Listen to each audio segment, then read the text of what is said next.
Welcome to the NBA Coast to Coast podcast brought to you by thelines.com. Coming to you from the West Coast, Josh Lander, joined by Nate Weitzer. He's on the East Coast. We've got player props with 9 games to choose from here on Friday. I believe we're coming off of the sweep. Is that correct, Nate? Well, SGA had to split his stake for being top point scorer, so 4 and 0.5 is the record there. That is a win. So we take the sweep there, 4-0. We just get a little bit less back on our win for SGA. So when he was leading scorer, tied with Colin Michael Jordan Sexton at 31 points for the game, then they each, if you bet on either of them, you would get half the bet back based on the odds there that you would have for each guy. So still took the sweep on that one. Feeling pretty good as we move in here into player props. Would love to end the week on another plus money night, which we feel pretty good about with these 9 games. So continue to follow along because we also have best bets up in another video. So subscribe to that page. Also want you to head to thelines.com. Use that prop finder tool for all these NBA player props that you are making, as Nate and I do each and every morning. Make sure that we're getting the best odds available to us from all of these books that are giving us bets this season. All right, Nate, let's keep it going and get right into your first player prop for tonight. Yeah, I'm going to buy low again here for Kevin Durant, 25.5 points, and the juice is much better at MGM, minus 110. Other books have it at minus 120 or higher. This is basically a play to say, look, in the first games with the big three, Durant was deferring. He was trying to get Beal acclimated, and then he says, screw all that, when they came back from 20-plus to beat the Kings. He had 27 points on 31% usage. Beal down to 13 points, 18% usage. Book struggled with 16 points on 21% usage. And the matchup is tougher for both those guys tonight against the Pelicans backcourt that's just so feisty, so nasty with Dyson Daniels, Alvarado. They might throw Herb Jones at KD, and I certainly respect Herb's defensive acumen, but it's not the same kind of like in-your-pocket physical defense that I think those guards can put on the other guys who are, both kind of tasked with being the point guard here, and KD should be tasked with being the scorer to try to keep pace with his Pelicans team. I thought about just taking the Pels here at basically a pick 'em. I do think they'll win the game. Like they're just playing better than the Suns at this point. We shouldn't buy into a quick 3-game win streak for the Suns. But if they're down, that just means KD again trying to will them back. He has had success against NOLA, 32.5 points per game on 40% usage his last 2 when he was with Brooklyn. He's on 2 days rest here. Surprisingly lower usage, fewer points this year on those situations. I didn't look into whether it was competitive games or not, but his splits are insane. Like 58, 50, 93% when he has extra rest. Much better than in general. His splits are better when he's playing these Western Conference games versus the East. And you look at a larger sample last season on 2 days rest, 28 points per game on 60% field goal shooting. So, I mean, what do you want to say? Kevin Durant to get 26. Certainly, if he wants to do it, he'll do it. I mean, what do you want to say? Kevin Durant, if he wants to do it, he'll do it. Yeah. It seems logical to me, as you're saying, this would be one spot. I guess Herb Jones might give him some run for his money. I mean, you have a lot of guys you can throw Herb on in this game. There's 3 dudes, right? So it all makes sense that there's not enough to go around to defend KD in this one. So I'll let you have KD. I'm going to go under here with Paolo at 31.5 points and assists. And this is really, Joel's back, so it's just not a good spot, I don't think, for Paolo. Plus, you've got a lot of guys back for Orlando. And so even the usage or the potential assists or all that kind of stuff and all the volume stats for Paolo, they're going to drop because they were missing Wendell Carter Jr., Jonathan Isaac, and Markelle Fultz. They missed Goga Batadze as well for a game. So everybody's back except for basically Gary Harris and still Franz, right? But once again, Franz being out hasn't really helped Paolo outside of the first 2 games that he played without him this season when he played against Atlanta, awful, and Denver, anomaly, where they shot 47% from 3. So the continuation of him going under as he has in the last 5 seems only more likely with more dudes on the floor. Like, it's not like these dudes are necessarily taking the attention of the defense more. It's really just about where is Orlando scoring from, and it's going to continue to be going to the rim, and who is standing there, right? Joel Embiid. And interestingly, Joel has far and away, he and Jay Randall, at this point, Jay Randall is now playing big man with Hartenstein, but those 2 dudes have the most field goals against them attempted within 5 feet.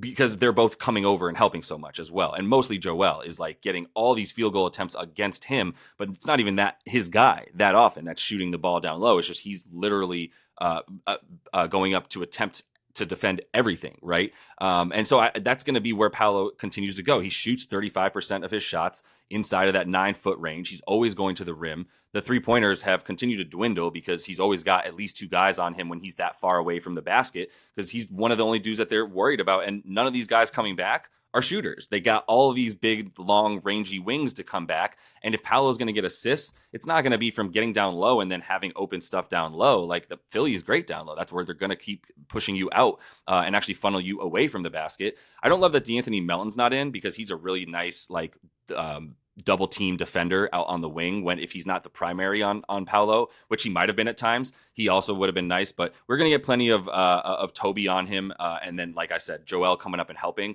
So that's not going to be there. The potential assists, like I said, are also going to go down. They went down last game after he got a bunch of those guys back as well. And they lost to they went under there, right? Was that the Hawks again? Yeah, they went under against the Hawks again. That, as we called there, 210 total in that one.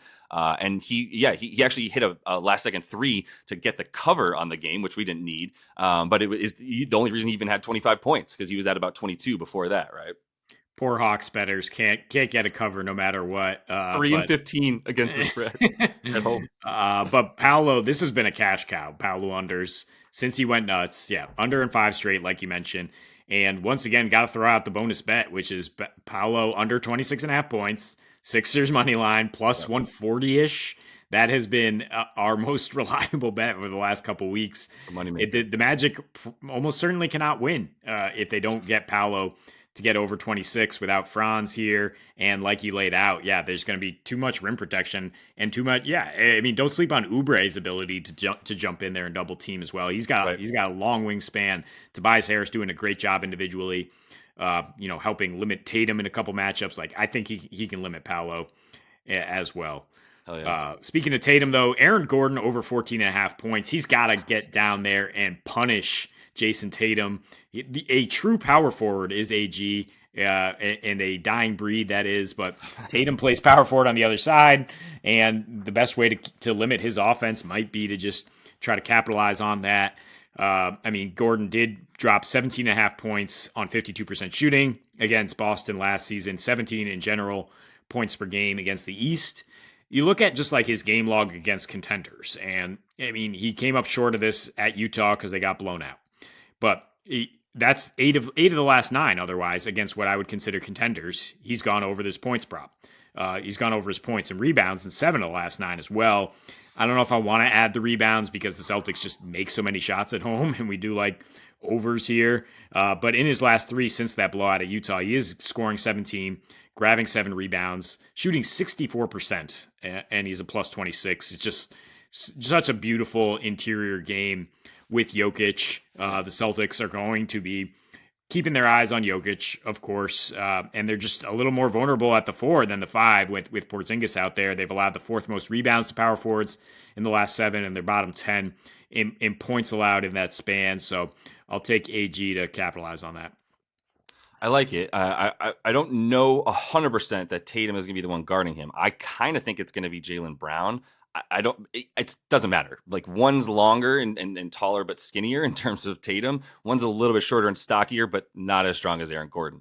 Aaron Gordon, as we know famously, I think it was either last season or 2 seasons ago, when LeBron James felt the need to come at him and be like, "You're not the only dude in the league that lifts, bro," because he actually got LeBron's attention for how strong he is. That's a nice indicator that, like, Aaron Gordon can probably beast down low with JB or JT, either one. In fact, last year when they played in the regular season, they didn't even put either of those dudes on him. They had Rob Will and Al Horford in those games, so they could put one of those two on him, because that's how strong he is and how much he wants to go down low and bang. And like you said, he needs to punish these dudes, and he can go up against them down low, and he should. So yeah, I'm always going to be happy with that in this type of matchup for him. When Aaron Gordon has like an actual enemy that he can go up against, right, and conquer, then he's much better than when he gets pulled away from the basket and is a little bit less effective. So I like sticking with the points, though, because on defense, he might get pulled away from the basket to not be able to get those rebounds quite as much if he is guarding a Tatum or a JB on the perimeter. So I'm with just the points on that one.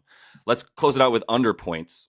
for Mikhail the Destroyer, who is really plateaued as far as where he's going to probably end up being in the ranks of like offensive, a top tier player, right? Like he's not there. It's definitely below that tier. And I think we've proven that. So this matchup, not really sure is going to be a good one for him. And he has been on whatever the opposite of a heater is.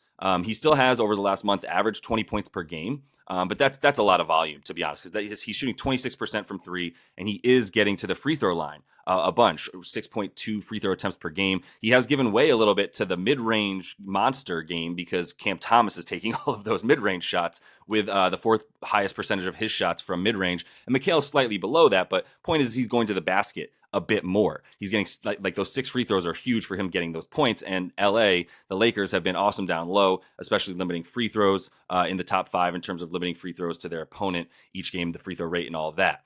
Mikhail has gone under in 7 of his last 10 and the only gone over in 11 of the 40 games this season. But his prop continues to not fall because he's still seen as the top scorer on what I think is perceived as like this fast-paced small ball offense, and it's not. This is a bottom 8 paced team in the Nets. The Lakers, they've been playing very fast, but I like an over for their points, and I don't know that the Nets are going to come along for the ride. I would venture to say they're not.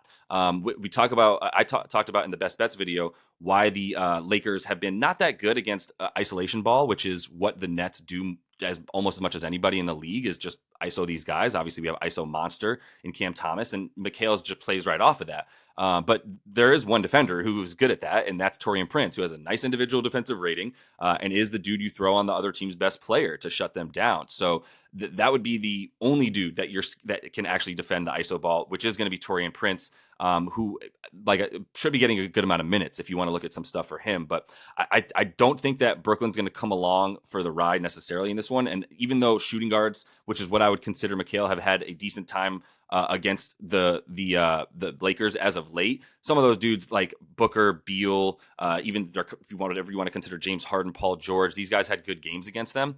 Mikal Bridges is a lot. Paul George did not, I should say, and Mikal Bridges a lot more like a Paul George than he is a smaller shooting guard who really relies on being quick and slithery, which is why you can put Taurean Prince on him, which is why guys who are considered small forwards, whatever player profiles of that type, they don't do well against Taurean Prince, and that's who's going to be on him. Yeah, and then you have Anthony Davis lurking behind Prince if he is going to go to the basket, like you said, and just not shooting well from three. So I don't know where the points are going to come consistently from Bridges. And he's also listed as questionable with a shin injury here. Right, he is the Iron Man with the longest streak, so he's probably going to play through it, but that's got to affect him. So you love being able to take an under on a guy who's going to play through something that maybe a lot of other guys would sit out. And he's going to play at less than full strength against a defense that, as I mentioned in best bets, has been locked in over the last couple games and probably will continue to be. Yeah. Man, what a dumb streak to care about if you should just sit out a game and rest your shin. Like, it doesn't seem to be working. But at any rate, that is all the time we have for you guys in Play Up Props to end the week. Go ahead and subscribe to that page. We also have best bets up, so make sure you check that out. And until we see you next, happy betting.